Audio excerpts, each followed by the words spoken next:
the season will provide a new range of tires. Smoke in the car. Yeah, this is not good news for the 77 Proton car that caught fire. He's pulling over. Bernardo Sousa pulling over.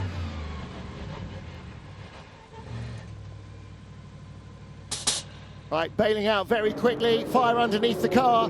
This is almost a direct repeat of what happened to Ben Tuck in the very first session of the Prologue last week. He gets out and he's not been able to stop right by a fire point. Safety car scrambled immediately by Eduardo Freitas because he's going to want to send a fire engine or something down there. Nearest marshal's post is right beside him, but it's not a fire post. And he is absolutely powerless to do anything about it. So there is an onboard fire extinguisher system, but this is deja vu all over again for the team.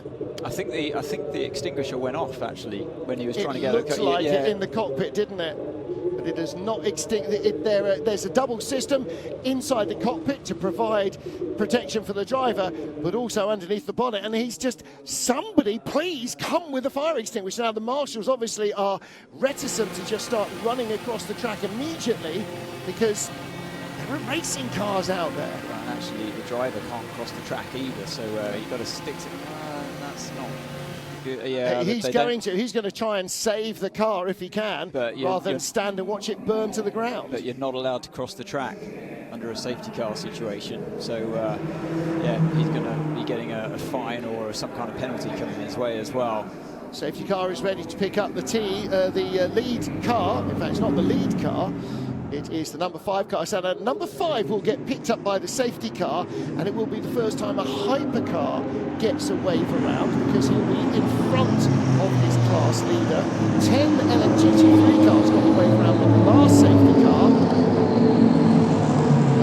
Real worry for the car from Bernardo Sousa. It's not really burning hard. There's the fire extinguisher crew there. Deploying it through the fence nowhere near the car possibly isn't going to be the most efficient. He's trying to undo the bonnet pins and get the bonnet up. The problem there is, of course, that you allow more oxygen in, so you need the fire extinguishers. He said, no, not too much, not too much. But actually, they need to look underneath. There's something in the under tray is still burning away there. So he's doing exactly that, and he's now guiding the fire extinguisher. So. Yeah, a dramatic moment or two there. And we've only just got green from the previous safety car. What a shame. Another drama for the 77 crew. This car completely rebuilt through the Prologue after a not dissimilar drama for this very crew during action there. Ben Tuck had been in the car at that point. Not quite as dramatic a fire this time, it has to be said. But either way, you can see the emotion. That's their baby. That's their car.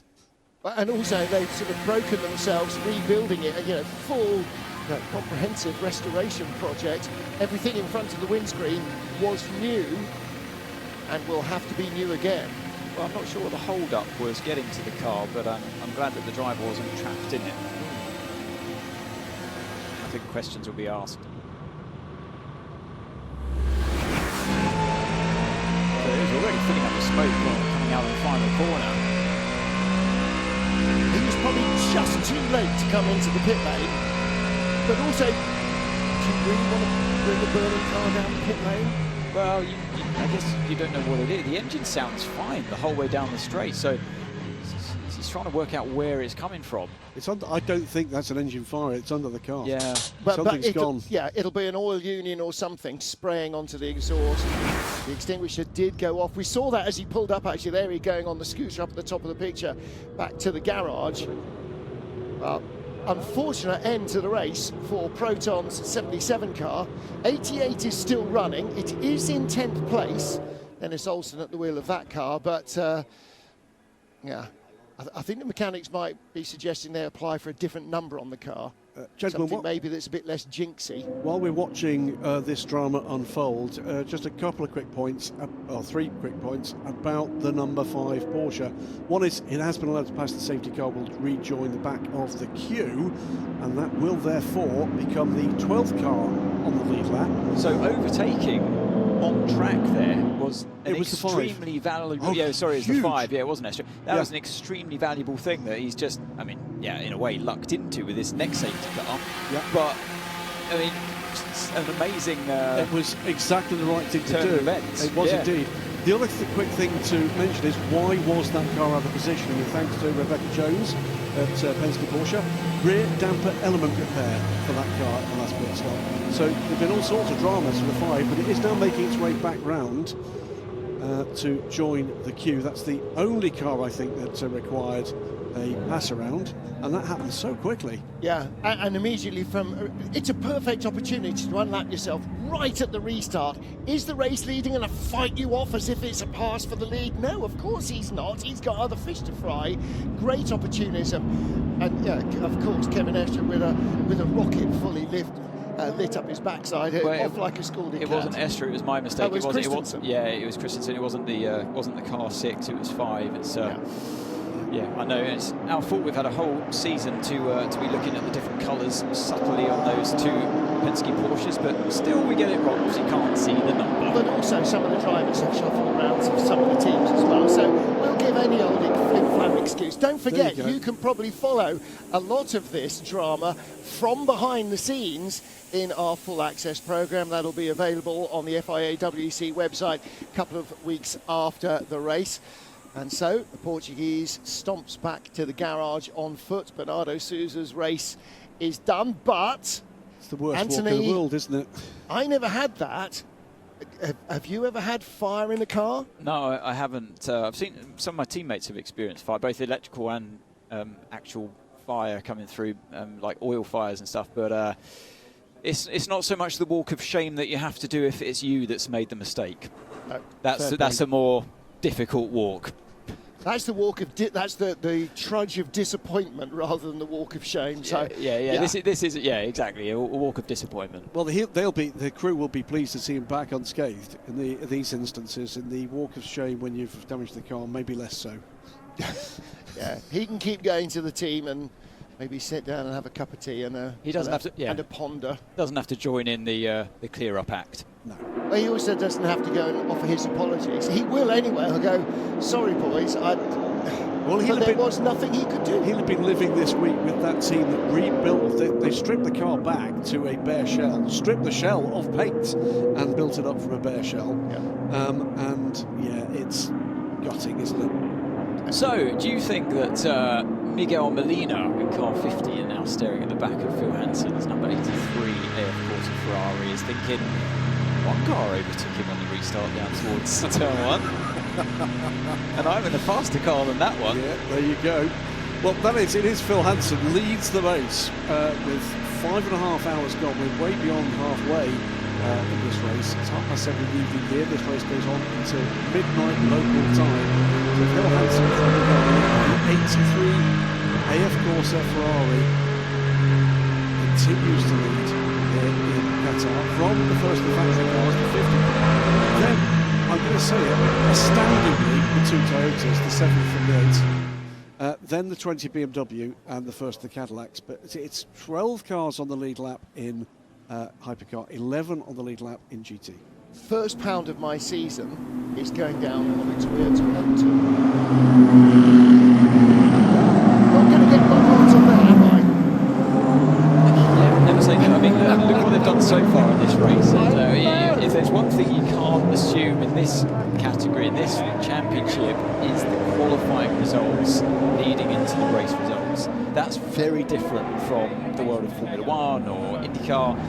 It doesn't really matter that much compared to that type of racing.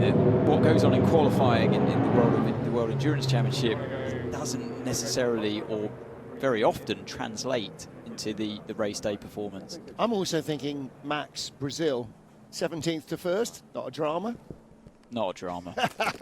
All in a day's work for the Toyota crew. I mean, do you know what? We say it every week or every race, never count them out. They are never down and out. Sometimes they're behind the 8 ball, they're never off the table. Well, you know, we've heard it from several guests now. We have been through these dramas, whether or not it be in single seaters or in sports cars. And the principal thing is you've got to be a referee.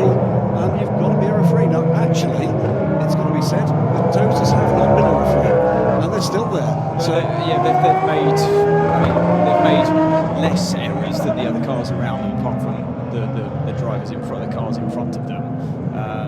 It's the number 83 that's had the most faultless race so far. But yeah, obviously, with 168 laps still to go, anything can happen in this race. It really can. And I tell you what, they're coming into the hardest part of the race. With the marbles coming down, under the floodlights, the temperatures dropping.